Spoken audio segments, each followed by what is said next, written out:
They said she was just the mechanic, too old, too slow. But when a blizzard shut down the highways and a rural hospital cried for help, only one person stepped forward. Martha, a woman with war in her past and ice in her veins. The wind cut through the steel walls of the loading dock. Martha wore 2 layers under her coveralls and a green army jacket older than half the drivers in the building. Her calloused fingers moved effortlessly over the diesel engine. Nobody paid her much attention. The young drivers walked past without a nod. Just the mechanic, one had muttered. What does she know? What Martha knew could fill books, but she never said much. She wiped her hands and glanced toward the horizon. The sky was turning to slate. A storm was coming. Inside dispatch, voices rose.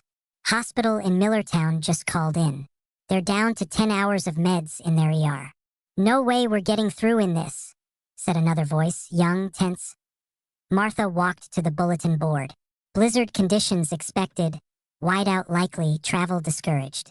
She turned back to her bench and began organizing tools with the same precision she'd once used to load supply crates under enemy fire. The memories came uninvited. Dust, heat, engines that wouldn't start under pressure. Camouflage nets over crates marked medical urgent. The silence before a convoy moved. Anyone seen Martha? Darren, the warehouse manager, looked frazzled. Hospital 2 towns over is getting desperate. I heard, she said. What truck's ready? He hesitated. Honestly, no one's willing to go. Her eyes narrowed. That's not what I asked. Old 74. The Kenworth still runs strong. Martha nodded. Get me the load. Wait, are you sure? These roads. I've driven worse, she said flatly. She walked to the truck and climbed in, running a systems check from memory. The engine rumbled to life. She didn't pack a bag, just grabbed her duffel with tools, a flare gun, and a laminated map. Before pulling out, she touched a small object in her pocket. A medal earned years ago, never displayed as she pulled onto the highway past disbelieving faces. She muttered, "Let's see if I've still got it." Within 15 minutes, visibility dropped to 20 feet. The world turned white. Static hissed through the CB. She was truly alone now. No spotters, no backup, just her. A load of fragile hope, and a road that wanted her dead. Afghanistan, she thought. Kandahar to Tarin Kowt. Dust instead of snow, but the silence the same. She'd driven night runs where headlights made you a target, where every bump might be more than a pothole. And still she'd driven. Not because she was fearless, but because someone had to point 2 hours in, the main road disappeared. She turned onto the old service route, barely visible under snow. A jackknifed semi blocked the road ahead. She grabbed a flare, crowbar, and shovel. 30 minutes of digging and she carved a path. The trailer inched past with inches to spare. The road ahead was empty, endless, unyielding. But Martha, hands on the wheel, eyes locked forward, felt more alive than she had in years. The snow turned sharp, horizontal. Dead Man's Pass, the old mountain route locals swore off every winter. To Martha, it was familiar. The CB crackled. This is Mayville Hospital. Anyone copy? This is Truck 74, Martha said firmly. En route with critical meds. Thank God. Please. Oxygen tanks are nearly empty. We've had to intubate 3 patients manually. I'm coming, Martha said before the signal vanished. She couldn't let them down. Ahead, the bridge, half collapsed under ice.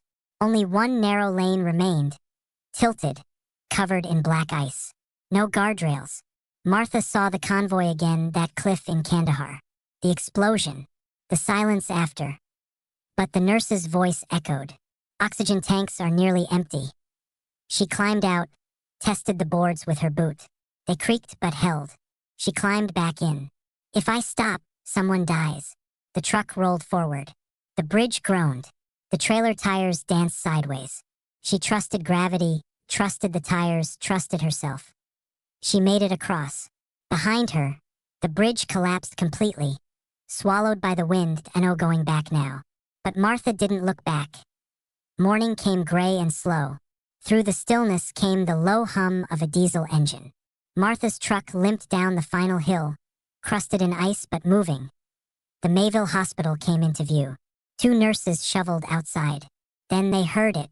The horn blared once, sharp, defiant. Martha climbed down slowly, her parka torn, face windburned. "Got your meds," she said hoarsely. Staff rushed out. Crates marked critical supply were unloaded. Inside, vitals stabilized, tanks replaced. One nurse leaned against a wall, tears running as a child began breathing on her own again. Martha watched quietly. No speeches, just satisfaction knowing she'd made it in time. By the time she returned to the hub, news had spread. Her face on the front page. Veteran driver delivers life-saving medicine in deadly blizzard. But Martha returned to her spot in the garage like always, until the door opened. First came Jaden, hat in hand. Then the others, drivers, mechanics, dispatchers. People who'd barely looked her in the eye now lined up, tools in hand, eyes full of respect. "We didn't know," Jaden said. "But we do now. And we want to learn." "Learn what?" "How to do what you did. How to not freeze up when everything's falling apart." She saw her old unit. Young faces, some gone. She nodded. "Then we'd better start before the next storm hits." Weeks passed. The garage changed. Maps covered walls. Martha led drills, simulations, crisis logistics. She didn't bark orders. She asked questions, told stories, not to boast but to teach. They started calling her coach. Someone hung a sign.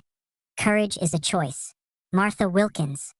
She laughed, but she didn't take it down. The storm ended. Not just the one that blanketed the Midwest, but the quiet one that had lived around Martha for years. Made of dismissive glances and unspoken doubts. She wasn't just the mechanic anymore. She was the woman who answered when no one else dared. And for the first time in a long time, the world saw her not for her age or silence, but for the legacy she had driven straight through fire, ice, and memory to claim.